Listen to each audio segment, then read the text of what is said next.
एक बार एक शांत चीनी गांव में एक पहाड़ था जिसका नाम हेवन पीक था।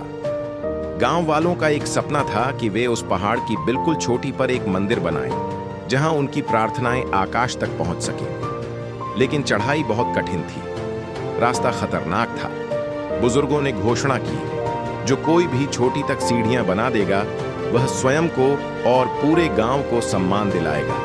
इस समस्या ने पूरे गांव में उत्साह भर दिया। वेई एक बहुत ही ताकतवर युवा था। उसकी बाहें शक्तिशाली थीं, उसकी आवाज आत्मविश्वास से गूंजती थी। उसने घमंड से कहा, मैं सीढ़ियों पर सबसे तेज चढ़ूंगा। गांव वालों ने तालियां बजाईं। सबको यकीन था कि वेई सफल होगा।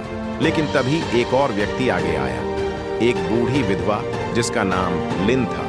उसकी पीठ झुकी हुई थी, उम्र के कारण उसके हाथ कांपते थे। भीड़ हंसने लगी। दादी लिन, तुम तो कुएं से पानी भी ठीक से नहीं निकाल पाती, तुम पहाड़ पर चढ़ोगी, सीढ़ियां कैसे बनाओगी? लिन मुस्कुराई और बस इतना कहा, मैं रोज एक पत्थर ले जाऊंगी। काम शुरू हुआ। वही भारी भारी पत्थरों के साथ पहाड़ चढ़ता। वह तेज था, वह ताकतवर था। हर दिन वह भारी पत्थर लगाता और गर्व से चिल्लाता। गांव वाले उसकी ताकत की तारीफ करते। इसी बीच लिन रोज सिर्फ एक छोटा पत्थर ले जाती थी, उसे अपने कपड़े में बांध लेती। कदम दर कदम धीरे धीरे वह रास्ते पर चलती और उसे रख देती। शुरुआत में वेई की सीढ़ियां तेजी से ऊपर बढ़ी। लिन का काम तो कुछ भी नहीं लगता था, लेकिन हफ्ते बीत गए। वेई थकने लगा। कुछ सुबह वह सोता ही रह गया।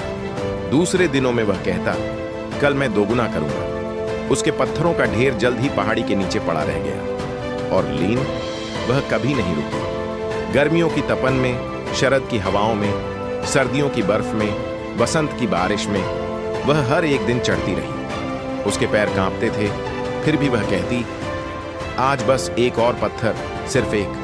दिन महीनों में बदले, महीने सालों में। और एक सुबह पहाड़ की चोटी पर एक घंटी बजने लगी। गांव वाले बाहर आए। उन्होंने ऊपर देखा और दंग रह गए। अब हेवन पीक की चोटी पर बने मंदिर तक पूरी सीढ़ी बन चुकी थी। प्रार्थनाओं की गूंज आकाश में फैल रही थी। यह लिन का काम था। जिस स्त्री पर उन्होंने शक किया था, जिस पर उन्होंने हंसी उड़ाई थी, उसी ने एक एक पत्थर रखकर सीढ़ी बना दी थी। लोग उसके सामने झुक गए। दादी लिन, उन्होंने कहा, आप सबसे ताकतवर नहीं थी, आप सबसे तेज भी नहीं थी, लेकिन आपके निरंतर कदमों ने स्वर्ग तक का मार्ग बना दिया। और वह भीड़ में खड़ा था, चुप। तब उसे समझ आया, निरंतरता के बिना प्रतिभा ऐसी है जैसे बिना बारिश की गड़गड़ाहट।